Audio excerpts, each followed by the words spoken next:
Good afternoon, everybody. I hope you're all doing awesome today. Welcome back to Brennan Hunt Custom. Today, me and Dad are getting ready to take both of our semis to the elevator. We've got contracts on beans and corn to fill. So we're gonna fill the beans today, or at least get started on it. I'm taking my service truck up the hill to the shop.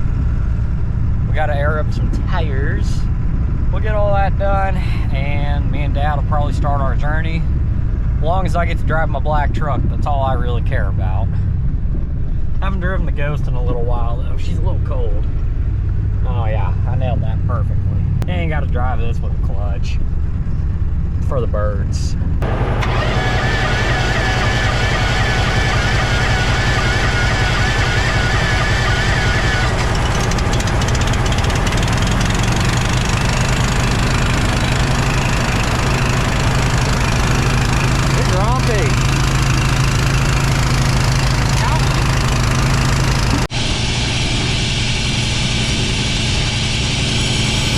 This is a Kenworth T600 with the ISX Little Cummins motor in it, 13-speed transmission, and I tell you guys what, I absolutely hate the motor in this truck.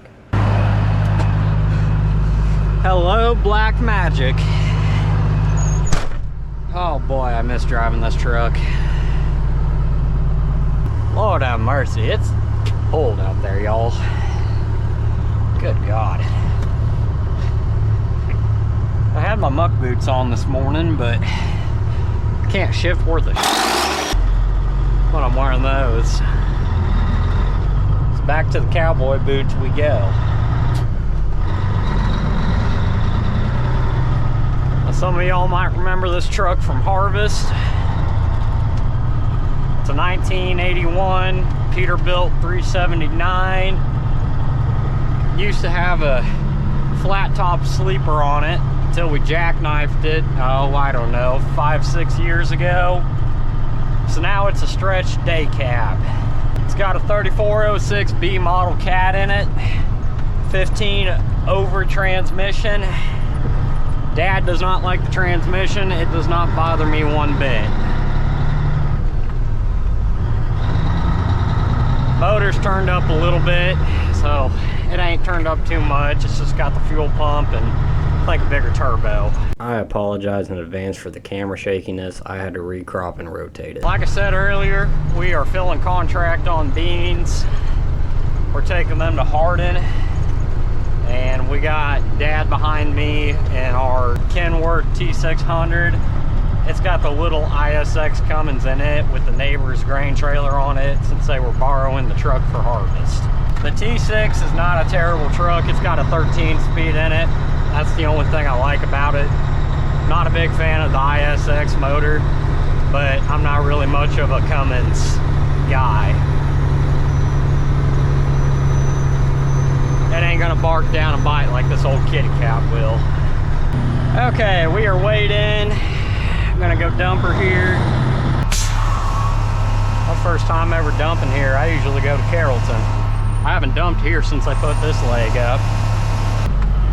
Now, I'm not 100% positive where I go now. I'm gonna be honest. I think over there. I don't know. Or maybe not, I don't know. At 1100, pretty close to 1100 bushels on. See an old high boy sitting over there. Oh, I tried to cut her a little too fast there. Damn, 2 trains back to back. Too bad I ain't sitting on the track watching it right now. Big rail guy. I look like 2 BNSF leads. It's probably going 60. Shut our tarp. We'll sit up here and wait on Dad. Boy, she sure is a pretty truck. Definitely one of my favorite trucks we've got on the farm. Hands down. Okay, so that contract is filled. We got 3 loads in down here. Dad's gonna go collect the check. I'm gonna point this back towards home. But I don't want to leave you guys on with a short video like this. I'm gonna go ahead and kind of explain how all this works real quick. And you guys can get some satisfying truck driving while we're at it here. I don't see nobody coming.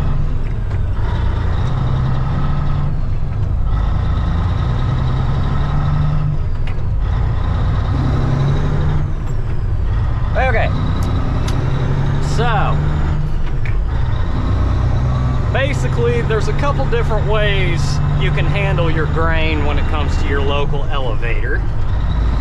You can either sell it straight out of the field during harvest time, which that usually tends to mean that you're going to get a lower price because there's not as much demand for it at that point in time. Or you can do it like we do it and have grain bins. And the nice part about the grain bins is that you can store however many bushels you can hold until they are ready to sell. And you're pretty much paying itself off because you're guaranteed a higher crop price. Or you're taking the gamble of not making as much. It really just depends. The way I look at it, the input to have your grain bin set up with an electric drying fan and stirrators, I think it checks out much better than selling it straight out of the field. You're guaranteed to make more profit doing it that way. When it comes to the elevator, out of the bin, or off the farm, I guess you could say, there's two different ways to go about it. You can either sell it straight out of the bin for whatever price they have on the market, or you can call and get in touch with your local elevator and sign up for a contract. Basically, with the contract, you tell them you're going to bring in a certain amount of bushels and it's locked in at a guaranteed price. So say, you know, soybeans are doing good. You're not quite ready to sell yet though because you don't have your trucks ready. Well, you can call down to your elevator and set up for a contract, and they give you a certain time frame when you got to get it there, of course, but you're guaranteed that price. The only downside to that though is if you lock in a price and whenever it's time to fill that contract, your commodity price has gone up even more than what you locked it in at, well, that's kind of tough shit. You can't do much about that. So the contracting deal is kind of a gamble as well. It's all pretty much a big gamble. Now, with that being said, if you don't have grain bins, what you could do is take it to your local elevator. Most of them offer a storage system where you basically pay them to store. And then you can sell it whenever you think the price is right, but that is also a gamble because you never know when the prices are going to go up or if they're going to go straight down.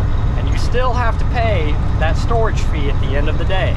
So it's all kind of a gamble, but through my eyes, I think grain bins really make that a lot easier.